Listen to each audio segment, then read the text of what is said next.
Hey folks, Mike Frisch here with another Alexandria Lakes area fishing report. Well, it's post 4th of July, so we're in the heat of summer. And this is a time when some folks stop fishing and you shouldn't. In fact, some of the most reliable patterns go on right now during the heat of summer. And one of those patterns is a deep weed line bite using what's called a Ned rig. Let's talk first of all about the deep weed line. The deep weed line is basically where weeds grow down a flat, down a drop off, and eventually stop growing because of the lack of sunlight penetrating to allow plant growth. That deep weed line in a lot of our lakes in the Alexandria area is 15 to say 23 feet deep, depending on the water clarity in the lake. Just about any lake in the Alexandria area has a deep weed line bite. Largemouth bass, northern pike, walleyes, big panfish, you name it, they're on the deep weed line.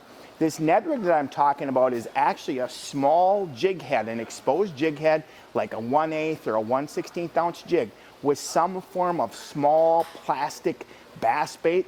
The Ned Ocho, the Ned Cutter Worm are amongst two of my favorites. There's a new Ned Rage Craw, a small craw that's dynamite as well. But basically what you do is you hold the boat outside that edge, cast to the edge, let that bait slowly settle in. They get bit by largemouth bass in really good numbers, but some of those other fish as well. So don't give up on fishing in the Alexandria area right now. In fact, one of the most reliable patterns of the entire year is a Ned rig on the deep weed line in the Alexandria Lakes area. Hey, get out and enjoy. It's going to be a fantastic weekend. And as always, remember to include a youngster in your next outdoors adventure.